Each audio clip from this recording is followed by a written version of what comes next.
Olá pessoal, finalizamos o nosso estudo da segunda unidade. Daremos prosseguimento, portanto, ao estudo da terceira e última unidade. Vocês já sabem que a gente tinha a pretensão, eu falei isso para vocês no início das aulas, de fazer agora na terceira unidade um estudo de caso. Nós não iríamos fazer a prova, a avaliação tradicional, como se faz, ou como nós fizemos nas unidades anteriores.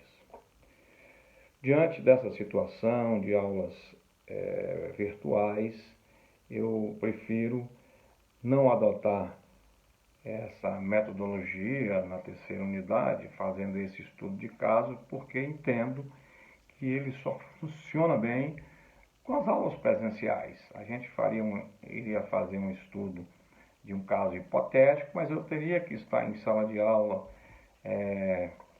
dirimindo eventuais dúvidas, conversando com vocês sobre elas, e por aqui nós teremos uma grande dificuldade em fazer isso, né? À distância, teríamos que conversar individualmente com cada um lá na sala de aula, a gente debateria conjuntamente, trocaria ideias, enfim.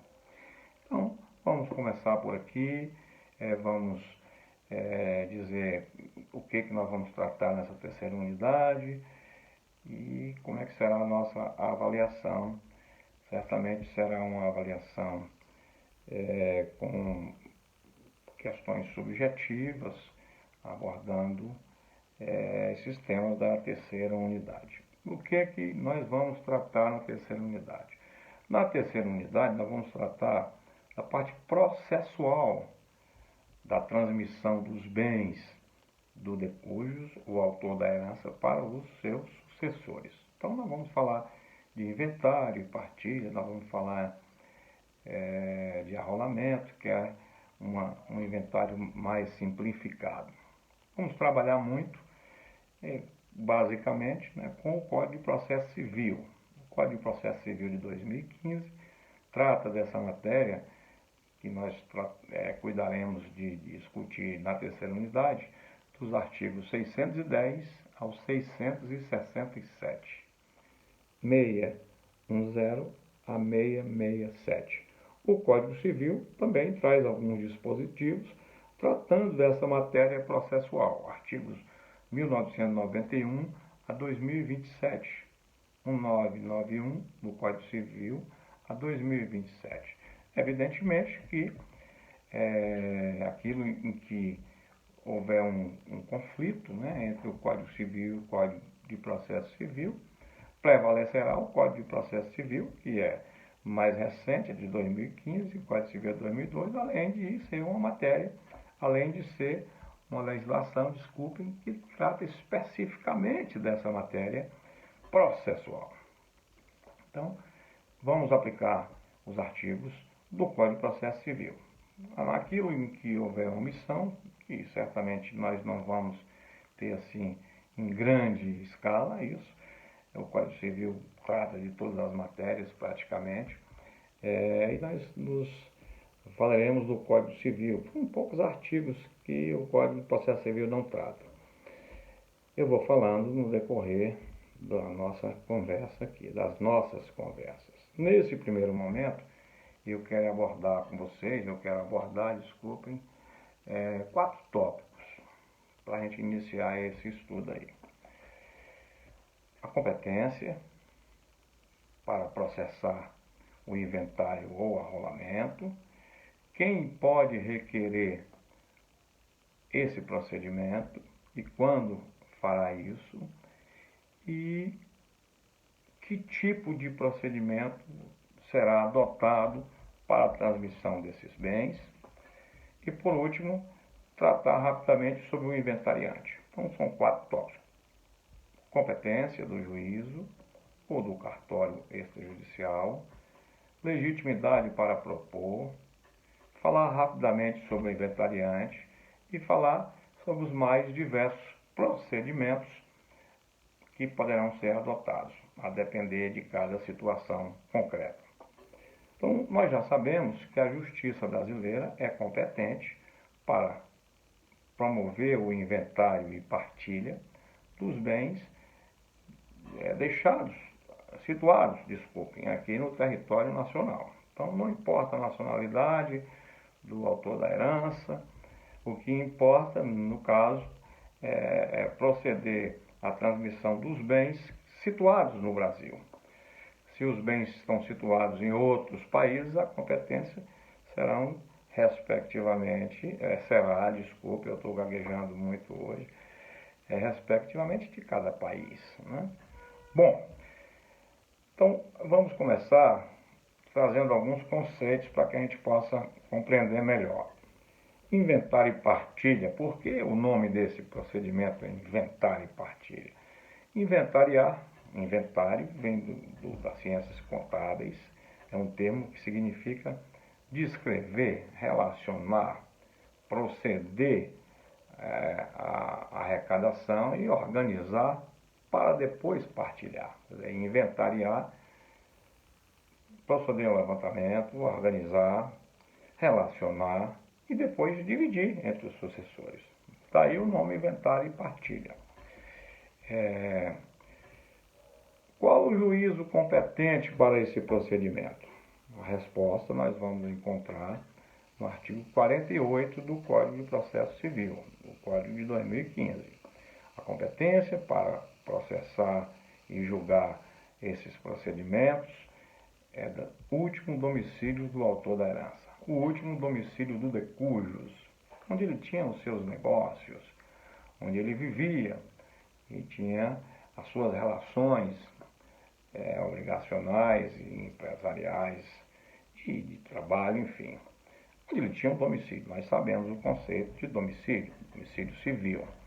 Então, é no seu domicílio que nós iremos proceder esse inventário. Bom, isso está no artigo 48 do CPC. E se o autor da herança, ou decujus, não possuía domicílio certo?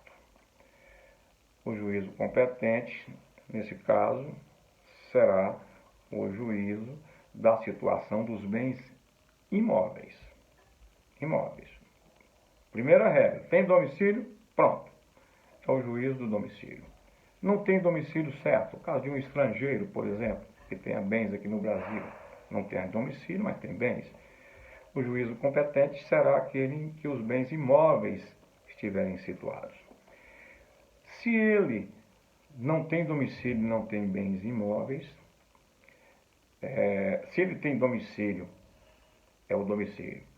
Se ele não tem domicílio e tem bens imóveis em vários lugares, eu posso ajuizar o procedimento em qualquer desses lugares, em qualquer comarca onde o decujus tenha deixado bens imóveis, caso ele não tenha domicílio.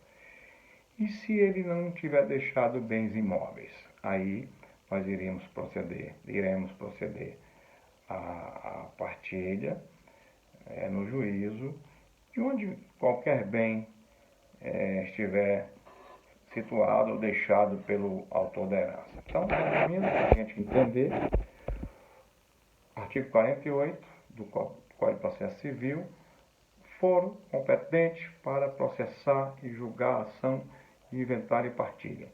Local do último domicílio do autor da herança. O Código Civil também fala-se que a associação abre-se no local do domicílio do autor da herança. Se ele não tiver domicílio certo, onde ele tiver bens imóveis. E se ele não tiver domicílio certo e tiver imóveis em vários lugares, em qualquer deles, em qualquer dessas comarcas onde ele tiver imóveis. E se ele não tiver domicílio certo e bens imóveis, no local onde ele tenha deixado bens. Esse é o local da competência. Bom, cada estado procede à sua organização judiciária, né? Isso é uma lei votada pela Assembleia Legislativa de cada estado, estruturando a sua justiça estadual. Aqui na Bahia, nós temos a competência das varas de família, sucessões, órfãos, interditos e ausentes. aqui em Vitória da Conquista nós temos apenas uma vara. Vara de família, sucessões, órfãos, interditos e ausentes. Então, quando eu vou distribuir o procedimento, eu já sei que ele irá diretamente para essa vara, que só tem uma. Em Salvador nós temos mais de 30. Aí eu distribuo no programa do Tribunal de Justiça e ele sorteia entre essas varas. Nos locais onde não tem a vara de família, a vara civil. Se eu ajuizar uma ação de inventário e partilha em Barra do Choça, ela vai tramitar na vara civil, porque lá não tem uma vara de família. Se eu ajuizar em Anagé, Planalto, Tremedal, da mesma forma. Se eu ajuizo em Conquista, vara de família, sucessões, órfãos, interditos e ausentes. Primeira vara, primeira e única.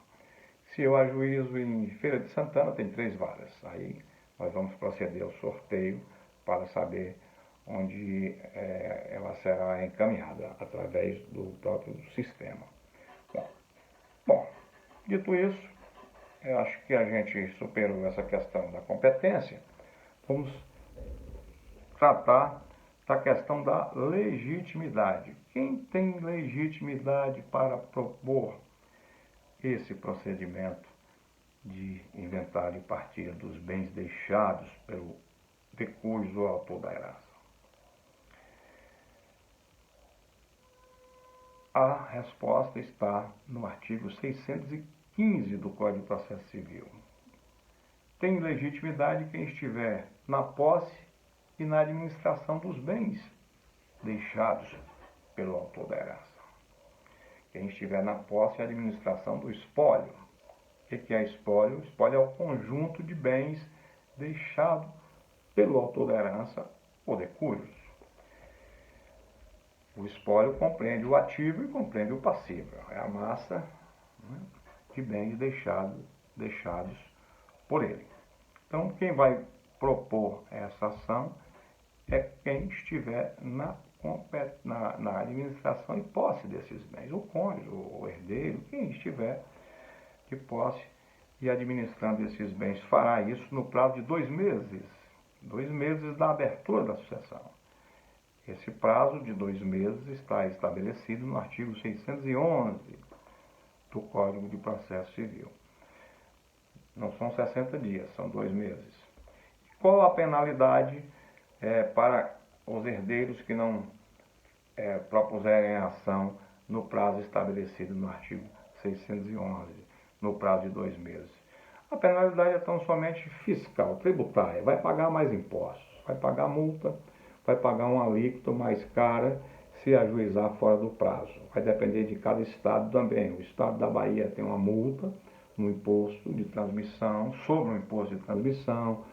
Outros estados vão trabalhar com uma alíquota de quem ajuiza no prazo de 2 meses, outros trabalham com a alíquota de quem ajuiza fora desse prazo, e assim por diante.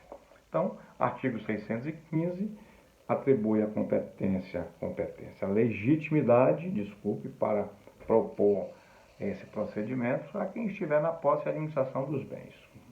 Contudo, tem legitimidade concorrente várias outras pessoas, conforme estabelece o artigo 616, o artigo seguinte. Se no prazo estabelecido pelo artigo 611, 2 meses, aquela pessoa que está na administração ou na posse dos bens não tomar a iniciativa de propor o procedimento, o artigo 616 enumera outros legitimados: herdeiro, o legatário, o donatário, aquele que realizou uma cessão de herança com espólio, o credor do decujus, o credor de algum dos herdeiros, o Ministério Público, quando houver interesse de menor e incapaz, a Fazenda Pública.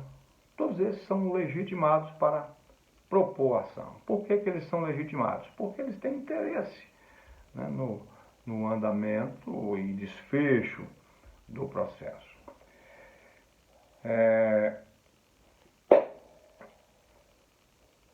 Ao propor a ação, logo em seguida, o juiz vai nomear uma figura chamado inventariante.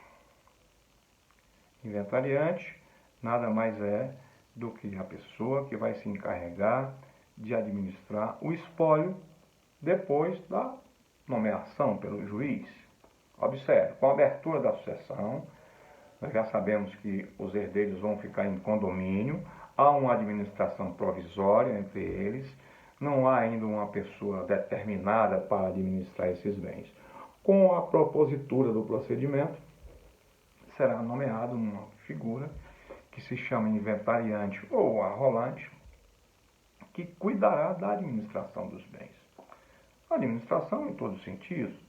Vai propor ao juiz a venda de um bem para conservar outros, vai propor ao juiz a venda de um bem para arrecadar dinheiro para custear as despesas do espólio, vai proceder à conservação dos bens, vai propor as ações de interesse do espólio, cobranças e execuções contra terceiros para que os bens voltem para o espólio, vai defender o espólio das ações que são propostas contra ele. Nós vamos falar dessa figura mais adiante, falar do inventariante. Mas o juiz ou o tabelião vai nomear um inventariante ou arrolante, nós vamos falar adiante, para servir de administrador.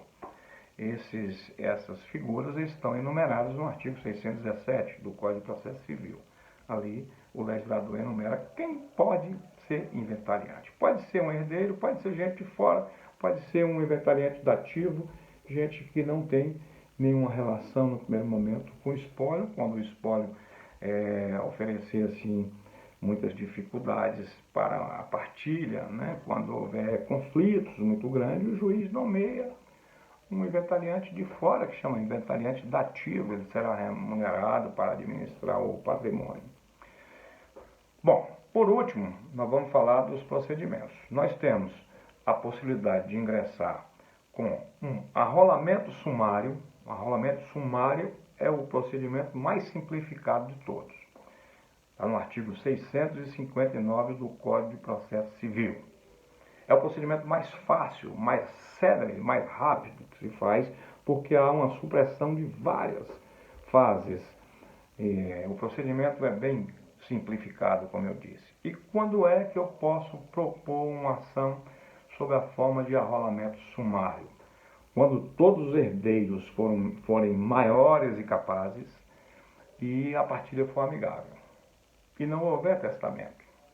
São 3 situações para que eu possa propor o arrolamento sumário.